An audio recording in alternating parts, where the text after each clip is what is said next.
Is it right that MPs tonight chose to deny prisoners the vote? I don't agree. The man who brought this case to Strasbourg, John Hurst, was sent to prison for bludgeoning an old lady to death. The European Court of Human Rights decided his human rights had been violated by not having the right to vote.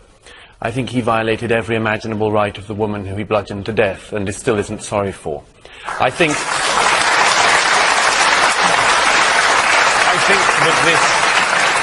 that this case points to the terrible thing that is happening in Strasbourg, which is that activist judges and ambulance-chasing lawyers are creating a situation where the ordinary human rights of ordinary people are routinely being trumped by the unordinary rights of people who have behaved appallingly in society. And I have to say there is one other reason why I think this is an important thing, which is that when David Cameron was asked about this at Prime Minister's Questions, he said that the idea that Strasbourg could force prisoner votes on this country made him feel physically sick. There is a serious democratic problem when something which has no support in the House of Commons, very little support, I think, in the country, and something which makes the Prime Minister sick is nevertheless forced on this country. So I think there's a second reason why this is a good thing, which is it has shown that our Parliament remains sovereign and can override and ignore decisions from Strasbourg. That is a very important precedent. And only an hour to do it in. Carl Belizaire, please. Do you agree with David Cameron that multiculturalism in the UK has failed? This is the speech that David Cameron made this week, where he talked about the doctrine of state multiculturalism that had encouraged different cultures to live separate lives. We've failed to provide a vision of society to which they feel they want to belong. We've even tolerated segregated communities behaving in ways that run completely counter to our values. Douglas Murray. Yes, I think he was right. And I think we should start this by just reminding ourselves what multiculturalism is not. Multiculturalism is not multiracialism. It isn't pluralism. For years, the multicultural policy has been able to glide along, in part because of that misunderstanding. Because of the misunderstanding that when you talk about multiculturalism as a policy, what you're talking about is solely immigration, or multiracialism, or so on. It's allowed itself an incredible easy ride, not least by the fact that this confusion has meant that any critic of multiculturalism has been immediately decried for years now as a racist. What do you understand by multiculturalism? Multiculturalism as a policy, Cameron described. As a policy, multiculturalism is the following. It is the idea that there is effectively no such thing as British society or British culture. There are simply different communities which you're born into. If, for instance, you're born into a community from an Asian background, you will be treated by government throughout your life as a member of the Asian community. If you're born into some other racial or religious grouping, you'll be regarded in that way. And that anything in that group could be different from what the norm in society goes on. Let me give one quick example I gave in an article yesterday in the Wall Street Journal. It's been quite commonly known in recent years, for instance, that girls of Pakistani origin have, at the age of 16, been taken out of British schools and married to older men. Now, if a white girl of 16 over recent decades had been married against her will to some randy old pervert who wanted to have his way with her, the state would have stepped in. It would have rightly said that that was an outrage. But, lo and behold, 16-year-old girls of Asian origin disappearing from their schools, nobody wanted to mention it because it could be thought to be racist. The idea was that there are different values for different people in society, and there is nothing more divisive than that, and I'm glad that David Cameron has called time on it. Mehdi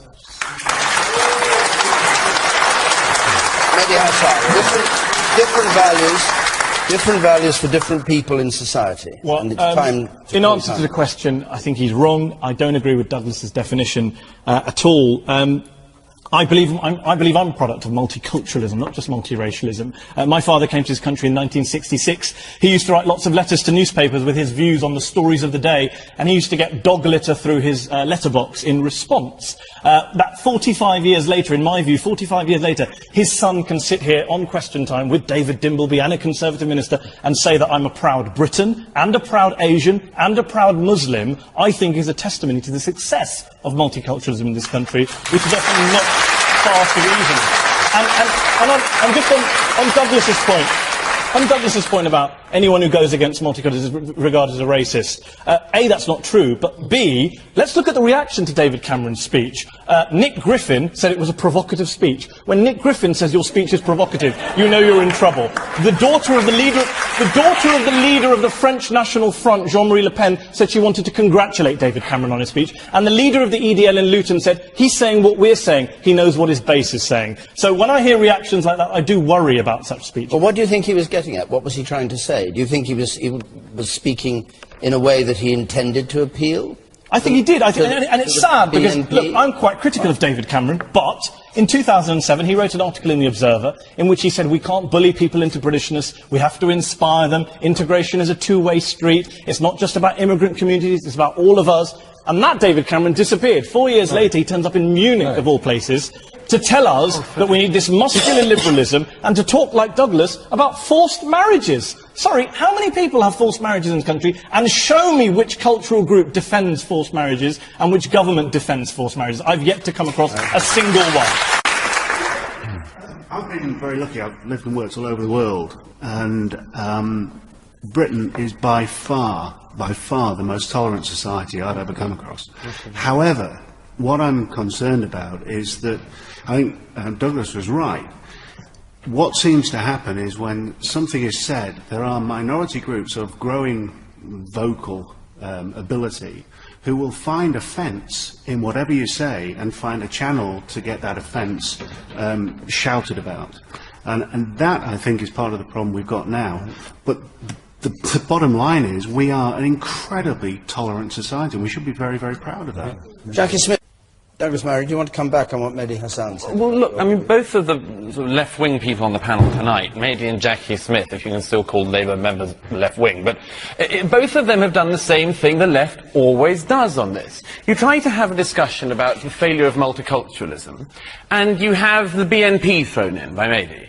We're told, well, the BNP member congratulated him. At least concede, Mehdi, all sorts of crazy and horrible and disgusting people can jump on a bandwagon without meaning that it's the wrong thing to have said. Maybe they're just opportunists. I suspect they are. And Jackie then throws in the example of the EDL. And thinks, do you really think, Jackie, that was what David Cameron was aiming to do? I mean, a couple of, 100 people marching in Luton does not mean the Prime Minister of Britain should not be making a speech about a very serious matter. And this is a problem. The debate by the left is always attempted to be shut down by associating it with far-right extremist and racist groups instead of having a frank and honest discussion. I did not say that he shouldn't make the speech. And I said I thought the argument he made in the speech was right, and incidentally, it was one that we had previously made. What I said was it would have been appropriate, given that speech, to also say that when we're promoting shared British values against Islamist extremism, we should also do it against right-wing extremism. I think you can belittle the idea of a couple of hundred extremists,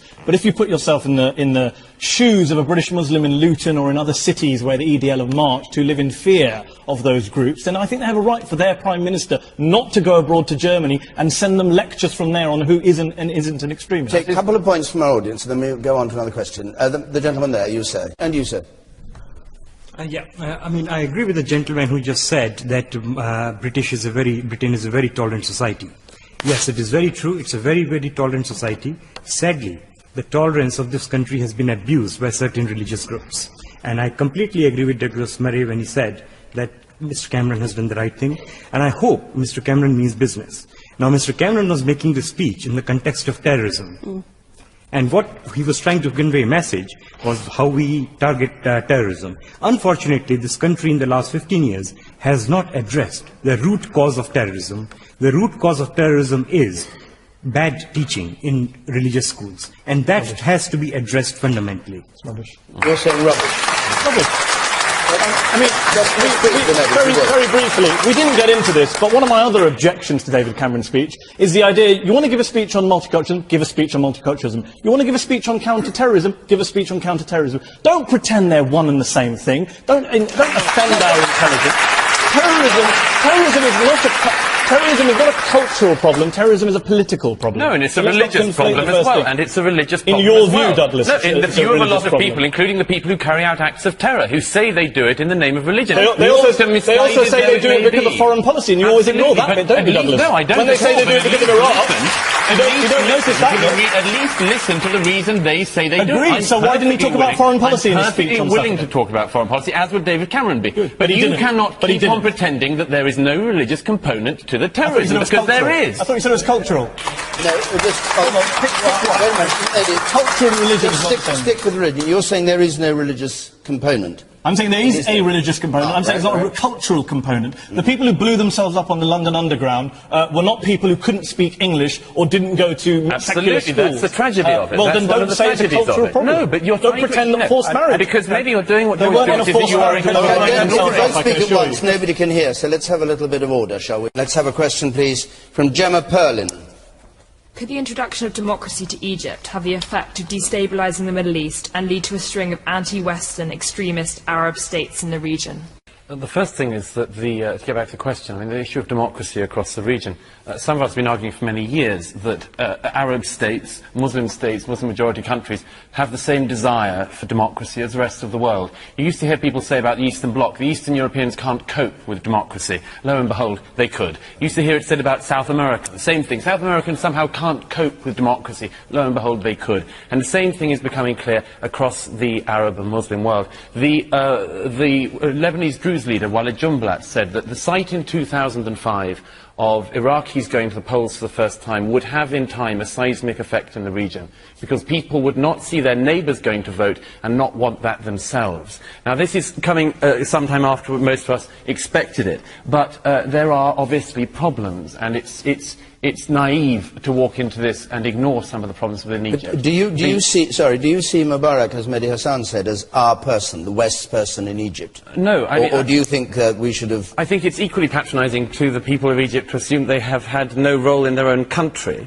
However, the West has had a very complex and, I think, unfortunate, regrettable situation in recent years of thinking that stability and the pursuit of stability in the region was the most important thing. That has come back to bite us again and again, not least in the rise in anti-Western feeling across the region. There is a problem, though, and it has to be flagged up, to go back to the question, which is the Brotherhood. The Brotherhood, if it didn't have Muslim in the name, would be being described at the moment as a fascist political party. It has its roots in fascism. It is an extremist organisation. Its offshoot, the Hamas in the Gaza, when it got into power, immediately killed its opposition, and it hasn't had another election.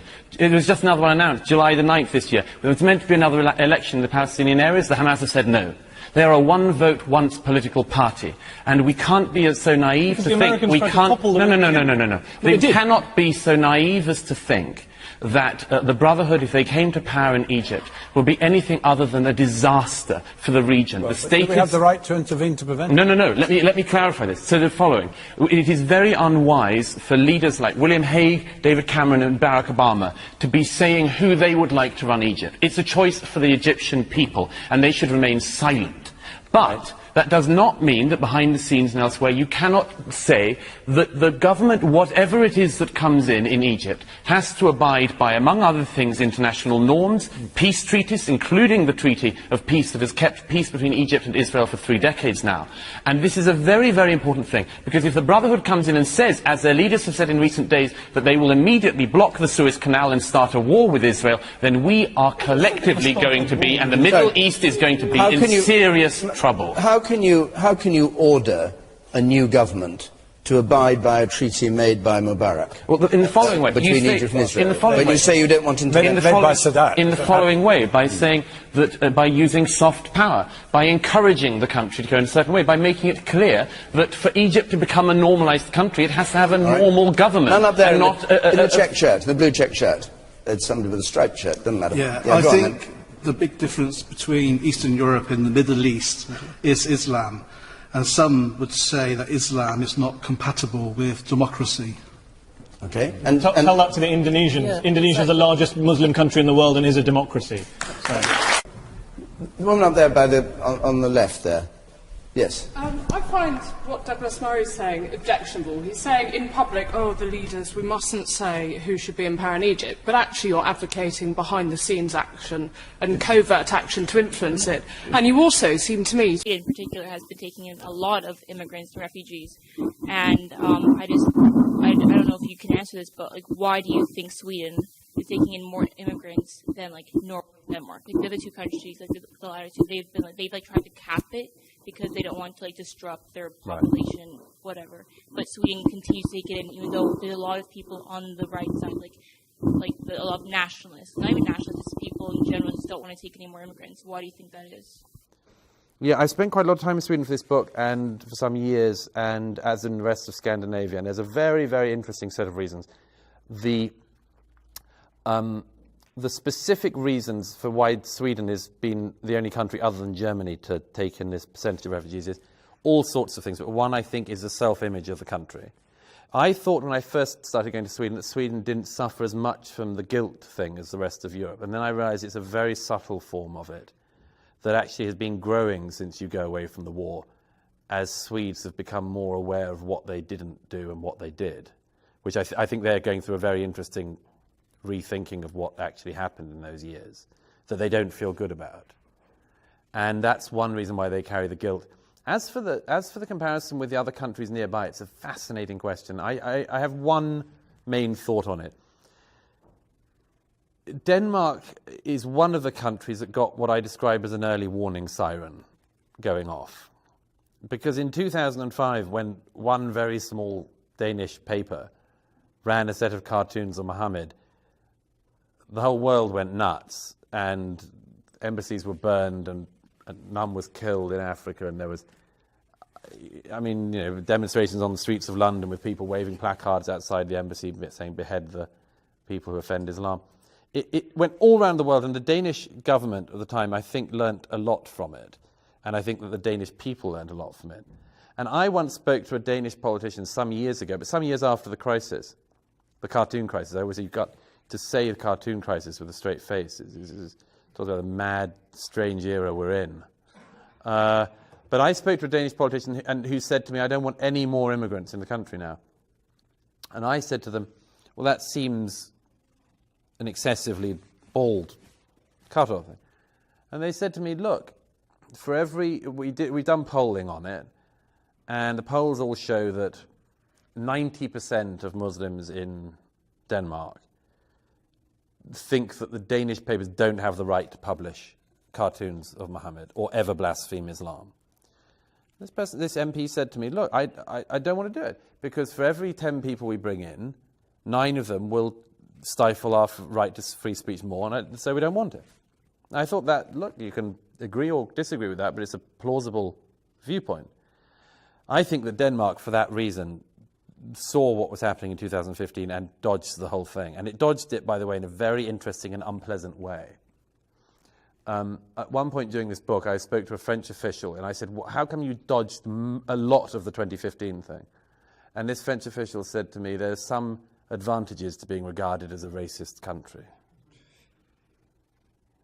And that's a very interesting response. Now, Denmark went out of its way to look unwelcoming when they did this thing that they've done very few times, actually, as far as I understand, but announced that migrants coming across its border could have their valuables to the value that they might take from the state in welfare have taken away from them at the border. There was a huge hue and cry across Europe and across the world. People made Holocaust comparisons, I think unjustified, but they made all sorts of historical comparisons. My God, you're taking refugees, jewelry off them and so on. Actually, I think very little of this happened. What it did do was it sent this very strong and ugly message around the world. Denmark doesn't want you. Don't come here. So that's what happens when you have a crisis of leadership and you have a crisis of things happening, and people all have to come up with a way to deal with it. And some of them do it well, and a lot of them just make it up as they go along. And some people will come out of it well, and some come out of it badly. But it's a fascinating